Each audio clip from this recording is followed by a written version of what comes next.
A man named Elias lived alone in a log cabin he had built with his own hands. His beard was thick and graying, his shoulders still broad despite the years of labor, and his eyes were the kind that spoke of losses too heavy to name. He had once had a family, a wife with a laugh that could soften even the hardest winter and a daughter who used to chase fireflies under the summer sky. But sickness had come swiftly one spring, taking them both before the snow even melted. Since then, Elias lived in silence, keeping company only with the mountains. Life for Elias was reduced to survival, chopping wood, hunting elk, and boiling beans over a crackling fire. He told himself he didn't need anyone. Yet on some nights, when the fire burned low and the darkness pressed too close, he caught himself listening for voices that would never return. It was in one of those endless winters that fate brought someone to his door. Her name was Clara. She arrived shivering, her coat too thin for the snow, her shoes worn to nearly nothing. She was young, no more than 24, and her belly carried the weight of a child yet to be born. Her cheeks were hollow, her lips cracked from the cold, but her eyes held a kind of fire that spoke of survival. Elias had heard about her before, a widow from the mining town a few valleys over, left alone after her husband died in a cave-in. The town had no mercy for a woman in her condition. Work was scarce, mouths were many, and pity was thinner than paper.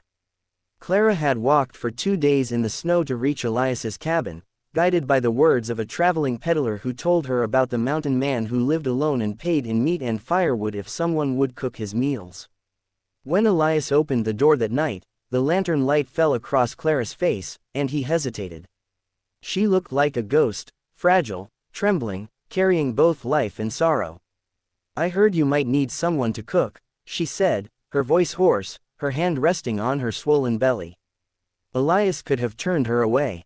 He had done it before to drifters who came looking for shelter. But something in the way she stood there, proud despite her desperation, made him pause. He stepped aside and let her in. The first night, Clara cooked nothing. She only sat by the fire, thawing her frozen hands while Elias set a blanket over her shoulders. The next morning, though, she moved around the small cabin with quiet determination. She found his flour, his beans, his salted venison, and from almost nothing she made a stew that tasted of warmth and memory. Elias had forgotten what it meant to sit at a table with another human being, to eat food that carried the touch of care. At first, they spoke little. Elias was a man of silence, and Clara carried too much pain for easy words. But over the weeks that followed, something shifted. Elias began to notice the way Clara hummed softly while stirring a pot, the way she touched her belly as if whispering promises to the child inside. Clara, in turn, began to see past Elias's gruffness. She saw the way he left the warmest corner of the cabin for her, the way he split the wood twice as much as before, as if ensuring she would never be cold. Yet shadows lingered. At night, Elias still dreamed of his wife and daughter, and Clara still wept softly into her blanket, mourning a man who would never meet his child. They were two broken souls sharing the same roof, bound not by love but by the stubborn will to survive. One evening, as the snow fell heavy outside, Clara asked the question that had been resting on her lips for days. "Why did you let me stay?" Elias sat by the fire, sharpening his axe, his weathered hands pausing at her words. He looked at her belly, then at the flames. "Because no one should face winter alone," he said simply. The answer hung in the air, heavier than the silence that followed. Clara's eyes glistened with tears she did not let fall. For the first time in months, she felt the faint stir of safety, fragile, but real. The days turned into weeks, and Clara's belly grew heavier. Elias found himself chopping wood late into the night, not just for himself but for the woman who had walked into his life. He hunted more, bringing home meat so she could eat well. Slowly, the cabin stopped feeling like a tomb of memories and began to breathe again. But the mountains are cruel, and peace in such places is always fragile. One night, Clara woke Elias with a cry that froze his blood. The child was coming, and the storm outside was merciless. Elias, who had once built homes from stone and wood, now found himself trembling as he boiled water and tore sheets into rags. Clara gripped his hand until his bones ached, her face pale with pain and fear. Hours passed like lifetimes. At last, in the darkest hour before dawn, a cry pierced the cabin. Not Clarice, but the sharp, desperate wail of new life. Elias held the child in his rough hands, his beard wet with tears he had not realized he was shedding. He placed the baby in Clara's arms, and for the first time in years, the cabin felt alive. Clara looked at Elias with eyes filled not just with gratitude, but something deeper, something that frightened them both. He had been her shelter, her strength when the world had none to give. And in holding her child, Elias felt something stir inside him that he thought had died long ago, the fragile, aching possibility of hope. But hope, in the mountains, is always tested. The days after the baby's birth were a blur of exhaustion and fragile joy. Clara named her daughter Lily, after the flowers her husband used to bring her in the springtime. Though her arms trembled with weakness, Clara held the child close as if the world might steal her away. Elias, for his part, had never thought he would cradle a baby again. The sound of Lily's cries filled the cabin, breaking the silence that had haunted him for years. At first, Elias tried to keep his distance. He told himself the baby wasn't his, that he was only helping until Clara could return to town. But as nights stretched long, he found himself rocking Lily by the fire when Clara's body was too weary. He learned the rhythm of her tiny breaths, the way her fists curled around his finger. Something long buried inside him stirred again, the aching memory of his own little girl, whose laughter once echoed through the valley. The mountains, however, do not care for tender beginnings. The winter deepened, harsher than any Elias could remember. The snow swallowed the trails, cutting them off from the world. Supplies ran low. Elias hunted tirelessly, sometimes returning empty-handed, his beard stiff with frost. He gave the best of what little they had to Clara, urging her to eat for the baby's sake, though his own body grew leaner with each passing week. Clara saw the toll it took on him. She tried to argue, to split meals evenly, but Elias's answer was always the same. You need strength. She needs you. One night, after Lily had finally fallen asleep, Clara sat across from Elias at the fire. Her eyes glistened in the glow. You've given us more than I could ever repay, she whispered. Why? Elias stared into the flames, his hands rough and scarred. Because I couldn't save my own. Maybe this is the Lord's way of giving me another chance. Tears blurred Clara's vision. She wanted to tell him that his kindness had already saved them, that without him she would have been buried in the snow. But the words caught in her throat, tangled in the fear of feeling too much for a man she barely knew. As the months passed, something unspoken grew between them.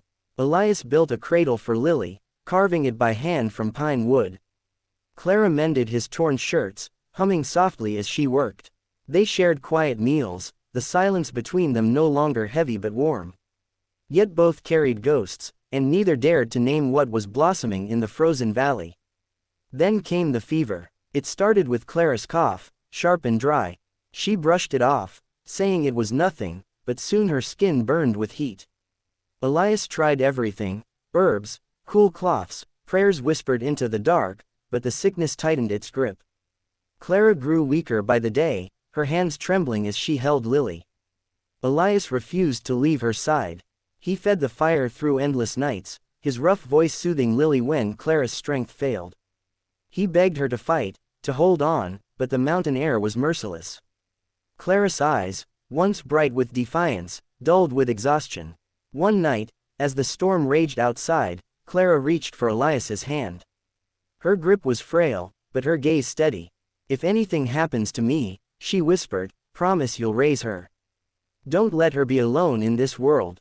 Elias's chest tightened. He shook his head fiercely, tears burning his eyes. Don't speak like that. You'll see her grow. You'll see her walk, laugh, speak. But Clara only smiled, faint and weary. Promise me, Elias. His heart shattered as he nodded. I promise. The following days were a blur of desperation. Elias hunted in the storm, risking his life for herbs and meat, but nothing slowed the fever. Clara slipped further away, her breaths shallow and ragged. One bitter dawn, as the first light spilled over the mountains, Clara whispered Lily's name and fell still. Elias sat frozen, her hand in his, unwilling to accept the silence. For hours he stayed there, the fire crackling, Lily crying softly in the cradle. Finally, with a grief that tore him open, Elias closed Clara's eyes and wrapped her in the blanket she had always used. He buried her at the edge of the valley, where the first spring flowers would bloom, marking the place with stones he carved with trembling hands. The cabin felt unbearably empty after that. Lily's cries were the only thing anchoring him to the world. He thought often of leaving her at the town orphanage, convincing himself she'd be better off. But each time he looked into her wide, searching eyes, he remembered his promise.